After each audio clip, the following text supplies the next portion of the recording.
What would you say if you had just one more chance to speak to the person you loved most in the world?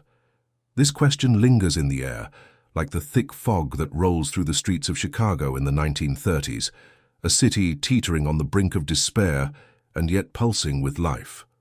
In this tumultuous time, Al Capone, a name that evokes both fear and fascination, finds himself at a crossroads. Behind the bravado of his criminal empire lies a man grappling with vulnerability and dreams that stretch far beyond the concrete walls of his world. Haunted by the shadows of his past choices, Al is a complex figure, driven by a desire for power yet yearning for the affection of his mother, who remains a beacon of love in his chaotic life. As the sun sets, casting an orange hue over the gritty alleys and elegant speakeasies, Chicago becomes a character of its own, an unforgiving landscape marked by opulence and poverty. The city is alive with jazz, laughter, and the clinking of glasses, yet beneath this vibrant facade lies a society fractured by corruption and inequality. Al navigates this world with a mask of confidence, but inside he wrestles with the weight of betrayal and the moral decay surrounding him. The emotional turmoil is palpable. Every decision he makes reverberates through his heart, echoing the dreams of a boy who once longed for a different life. The main conflict is ignited by a recovered audio recording that captures a rare moment of intimacy between Al and his mother, an unguarded conversation that has the power to reshape their relationship and, by extension, his very identity. This newfound vulnerability threatens to unravel the empire he has built on fear and respect, forcing him to confront the stark reality of his choices. How can he reconcile the man he has become with the son she still believes him to be? The recording holds the promise of redemption, yet it also poses an existential threat to everything he has fought for. In this moment, Al stands on the precipice of change, caught in a struggle that is as much about survival as it is about love, redemption, and the quest for a legacy that transcends the darkness of his past. As Al Capone sat in his dimly lit office, the weight of the world pressed down on him like a heavy fog. The recovered audio recording lay on his desk, a small yet monumental piece of evidence that threatened to shatter the carefully constructed facade he had built. It was a conversation with his mother, filled with affection and hope, a stark contrast to the life of crime and violence he had chosen. The moment he pressed play, her voice wrapped around him, igniting both warmth and guilt. How could he reconcile this loving son with the ruthless mobster he had become? New challenges emerged as whispers of the recording began to circulate among his associates. Sal, his right-hand man, was quick to see the potential fallout. A childhood friend turned enforcer, Sal had been with Al through thick and thin, yet he harbored his own insecurities about loyalty and ambition. As the tension in their relationship grew, Sal became increasingly skeptical of Al's motivations. The unspoken fear of losing their empire to an emotional vulnerability loomed over them, creating a rift that deepened with every passing day. Across town, May, a fiercely independent journalist, sought to expose the truths hidden beneath the glittering surface of Chicago's nightlife. Her tenacity and drive for justice challenged Al's very existence. When they crossed paths, May saw through Al's bravado and recognized the vulnerable man beneath. She harbored no illusions about the man he was, yet she felt a strange connection to his internal struggle. May's desire for equality and social change clashed with Al's world, forcing him to confront societal expectations and the moral implications of his choices. Al's initial reaction to these challenges was a mix of resistance and anger. He dismissed Sal's concerns, insisting that vulnerability was a weakness he could not afford. The thought of May's pursuit of truth stirred a primal fear within him. He could not allow anyone to uncover the fragility of his empire. Yet, as the pressure mounted, Al found himself reflecting on the love he had lost along the way. The emotional connection between Al and his mother became a lifeline and a burden, amplifying his internal conflict. He yearned for her approval, while simultaneously fearing that she would be horrified by the life he led. The deep-rooted psychological impacts of his past began to surface, forcing Al to question his beliefs about power, loyalty, and love. Each decision weighed heavily on him, revealing cracks in his armor and pushing him closer to a reckoning that could redefine his life and legacy. In this turbulent landscape, Al faced not only the threat of betrayal from those closest to him, but also the haunting realization that true power lay not in fear, but in the ability to confront one's own demons.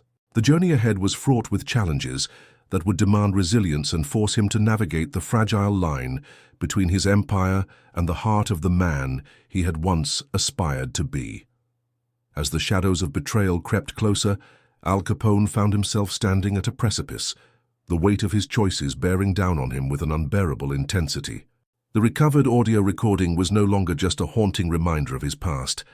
It became a symbol of the impending storm that threatened to engulf him. Whispers among his associates grew louder, and Sal's unease morphed into open skepticism. One night, after a tense meeting, Sal confronted Al in the dimly lit office. "You're losing your grip, Al. If you let this weakness show, we're all done for," he warned, his voice low and filled with a mix of loyalty and fear. The confrontation marked a turning point in their relationship. Al, who had always prided himself on his strength and control, felt a flicker of doubt. Was Sal right? The idea that his vulnerability could be weaponized against him gnawed at his insides. In the days that followed, Al's demeanor shifted. He became more erratic, the pressure of maintaining his empire causing cracks in his once impenetrable facade. He oscillated between anger and despair, struggling to reconcile the love he felt for his mother with the ruthless decisions he was forced to make in order to protect his empire. May, unaware of the tensions brewing within Al's world, continued her pursuit of truth. Her articles highlighted the injustices faced by the city's marginalized communities, threatening to pull the curtain back on Al's operations. Each time she published a piece, Al felt a tightening grip of fear mixed with a strange admiration for her bravery. He recognized that May was not just a journalist, she was a force of nature, and her passion for social justice made him question the very foundation of his existence. Their encounters became charged with an unspoken tension, each challenging the other's beliefs while drawing them closer together. But betrayal was not limited to whispers in the shadows. In a calculated move, a rival gang capitalized on Al's internal strife, launching an attack that struck at the heart of his operations. The violence shook Al to his core, marking a painful loss of both men and territory. The once solid foundation of his empire was now riddled with fractures. As he faced the aftermath, he felt the isolation of his position deepening. Allies turned into adversaries, and trust became a relic of the past. In the wake of these setbacks, Al wrestled with a profound sense of failure. His empire, built on fear and intimidation, now felt like a cage he had constructed for himself. The emotional toll of the losses hung over him like a dark cloud, forcing him to confront the question of what true power meant. Was it in domination, or could it be found in compassion and genuine connection? Sal, sensing Al's growing vulnerability, plotted in the shadows, his ambition igniting a dangerous game of power. Meanwhile, May's relentless advocacy for social change garnered the attention of powerful figures who sought to dismantle Al's empire. As Al faced increasing pressure from law enforcement and rivals alike, he began to realize that the path he had chosen was not just a battle for survival, but a fight for his very soul. With each challenge, he was pushed closer to a turning point that would force him to redefine what it meant to be a leader, a man, and a son. The reckoning loomed, and with it came the possibility of redemption or destruction. The turning point arrived on a stormy evening that mirrored Al Capone's turbulent state of mind. A sudden explosion rocked one of his warehouses, a strategic hub for his illicit operations, sending a plume of smoke spiraling into the darkening sky. The explosion was not merely an attack. It was a declaration of war from a rival gang that had grown emboldened by Al's recent missteps. As he raced to the scene, the acrid scent of burning wood and metal filled his nostrils, thickening the air around him. A wave of panic surged through him as he surveyed the chaos. Men he had trusted lay injured or worse, their faces contorted in agony. In that moment, something within Al shifted. The foundation of fear and violence that he had built his empire upon felt dangerously unstable. He was no longer the feared leader. He was a man standing amid the rubble of his own making, realizing that he had become a prisoner in his own empire. The weight of betrayal from those he had once considered allies sank into him like lead exacerbated by the distant sound of sirens heralding the arrival of law enforcement. As he stood there, surrounded by the wreckage of his ambitions, a profound realization washed over him. Power built on fear could crumble in an instant, while true strength lay in loyalty, respect, and perhaps even compassion. The thought both terrified and inspired him. Al's heart raced as he felt the realization split him wide open, revealing the vulnerable man beneath the hardened exterior. He had spent his life building walls, but now he understood that it was connection that would ultimately save him or destroy him. Sal's face flashed in Al's mind, twisted with ambition and doubt. The confrontation with Sal had forced Al to acknowledge the fractures in his inner circle, but now, in the dim light of the burning warehouse, he understood that he needed to reshape his alliances. If betrayal lurked in the shadows, he could no longer afford to isolate himself in a fortress built on intimidation. Instead, he had to cultivate a new kind of strength that stemmed from unity and shared purpose. With renewed clarity, Al began to see possibilities that had previously seemed impossible. He could reach out to May not only as a journalist, but as a potential ally in bridging the divide between his world and the communities he had long exploited. What if he could use his influence to foster change, rather than merely maintain control? The thought was radical and frightening, but it ignited a flicker of hope within him. He could transform his narrative from that of a tyrant to a reluctant leader who sought redemption. But the path ahead would not be easy. The rival gang's attack was a stark reminder of the dangers that loomed, and trust would not be easily regained among his associates. He would need to confront Sal and the growing dissent within his ranks. The stakes had never been higher. The impending confrontation with his enemies and his own past choices loomed like a dark cloud on the horizon. Al's breath quickened as he recognized the weight of the decision before him. He could either retreat further into the shadows, allowing his empire to disintegrate under the weight of betrayal, or he could step into the light, embracing the difficult path toward transformation. It was a moment of reckoning that would demand every ounce of courage he possessed, and with it came the potential for both destruction and a chance at redemption. The world around him felt charged with energy, a prelude to the decisive confrontation that awaited him. The stage was set for a battle not just for his empire, but for his very soul. The rain lashed down in sheets, drumming against the pavement as Al Capone stood outside the dilapidated building that housed his former ally, Sal. The air was thick with tension, a palpable reminder of the stakes at play. Al's heart raced, each beat echoing the lessons he had learned in the wake of the warehouse explosion. No longer was he the man who ruled through fear. He was now a man seeking to reclaim his power through unity and purpose. He had summoned Sal to this meeting, knowing full well the risks involved. Inside, Sal was a tempest of ambition and betrayal, a man who had once been a trusted confidant but had now become a formidable rival. Al's resolve hardened as he pushed through the creaky door, the scent of damp wood mingling with the musty air, a reminder of the decay that had seeped into his empire. Sal stood at the far end of the room, flanked by a couple of his loyal men, their eyes gleaming with suspicion. "You shouldn't have come here, Al," Sal said, a sneer curling his lips. "You've lost your grip. This is my territory now." Al took a deep breath, feeling the weight of the moment. "It doesn't have to be this way, Sal. We can work together. The city is bigger than both of us, and our people are suffering. We could bring about real change." Sal laughed, a bitter sound that echoed off the walls. "Change? You think the people care about that? They want power, and I'm the one who's giving it to them. You're just a relic of the past, Al." In that instant, Al understood that this confrontation was not merely about territory or power. It was a battle for the very soul of the empire he had built. He could feel the ghosts of his past mistakes swirling around him, every act of violence, every betrayal. But he also felt the flicker of hope igniting within him, fueled by the belief that this was his chance to redefine himself.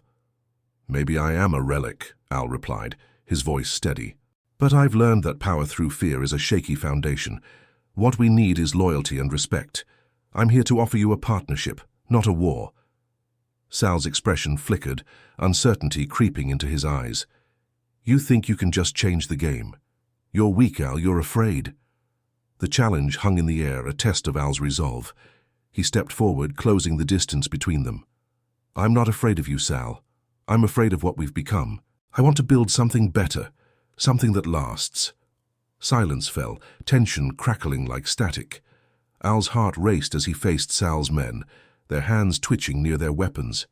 He was on the edge of a precipice, and the choice he made now could lead to either reconciliation or bloodshed. "Join me, Sal. Together we can be stronger than we ever were apart. But if you choose to fight, then you'll force my hand." Sal's gaze hardened, but Al could see doubt creeping into his demeanor. It was a fleeting moment, but it was all Al needed. The realization washed over him. He was no longer just a man of violence. He was a man of vision. He had the power to inspire, to unite, to forge a new path. Finally, Sal scoffed, stepping back, but not before a flicker of respect passed between them. A subtle acknowledgement of the change in Al. "You've got guts. I'll give you that. But I'm not ready to relinquish control just yet." With that, Al turned to leave, a sense of clarity washing over him. He had confronted the darkness within himself and faced the greatest challenge to his leadership. In that moment, he understood that true strength lay not in domination, but in the courage to embrace change and seek solidarity. As he stepped back into the rain-soaked streets, the weight of fear lifted from his shoulders. Al had not only survived the confrontation, he had emerged transformed. The night was still stormy, but the air felt charged with possibility, a reminder that he was on the cusp of something new, a chance to rebuild, to create an empire rooted in connection rather than fear. The journey ahead was uncertain, but for the first time in years, Al felt a sense of hope guiding him forward. As Al stepped into the rain-soaked streets, the weight of the confrontation began to settle within him. The echoes of Sal's words lingered in the air, a reminder of the fierce rivalry that had once defined their relationship. But now, a new understanding had taken root. The choice to confront, rather than clash, had opened a door to possibilities he had long thought closed. In the days that followed, the city felt different. The whispers of unity began to ripple through the streets, as Al reached out to those who had once been marginalized by the brutality of his reign. He organized community meetings, inviting voices from every corner of his territory. Al found strength in the stories of the people, their struggles resonating with his own journey of redemption. He realized that the power he had sought through fear could be replaced by the respect earned through empathy. Sal too began to see the shift. Over time he reached out to Al, hesitant yet curious. Their meetings, initially fraught with tension, slowly transformed into discussions about shared interests, how to protect their neighborhoods, how to foster resilience among their people. Al recognized the flicker of hope in Sal's eyes, a reflection of the change they both needed. In those moments, a tentative alliance was forged, one that would redefine the dynamics of their world. As Al reflected on the journey that had led him here, he acknowledged the sacrifices made along the way. He thought of those who had fallen victim to his past decisions, the blood on his hands that could never truly be washed away. Yet, with each act of kindness and community support, he felt a little lighter, a little more at peace. His transformation was not just personal, it rippled outward, encouraging others to embrace change. The relationships that had once been strained began to heal. Old friends returned, drawn by the promise of a new beginning. Al became a mentor to younger men and women in the community, sharing not just his knowledge of the streets, but also the lessons learned from his mistakes. He emphasized the importance of integrity and loyalty, shifting the narrative from one of fear to one of respect and solidarity. In the heart of the city, a community center was established, a symbol of their collective strength. Al watched as children played, families gathered, and laughter filled the air, each sound a testament to the life he had almost lost. He had not only reclaimed his power, he had redirected it toward building a future that honored the voices of those around him. As he stood in the center, gazing at the vibrant scene unfolding before him, Al felt the profound weight of his past lift. He had embraced the role of a leader who inspired rather than intimidated. The road ahead would not always be smooth, but he no longer faced it alone. The shadows of betrayal and ambition had been transformed into a collective vision for a brighter tomorrow. You saw how unity can transform lives, even in circumstances as challenging as Al's. Now I want to hear from you. How did this journey touch your heart? Have you ever faced something similar? Leave your comment below, and together we will share stories that can inspire others. Oh, and if you like this message and believe it can make a difference in someone's life, don't forget to like the video and share it with those who need to hear it today. Finally, subscribe to the channel and activate the bell to continue following more stories like this. Your participation is what makes this space so special.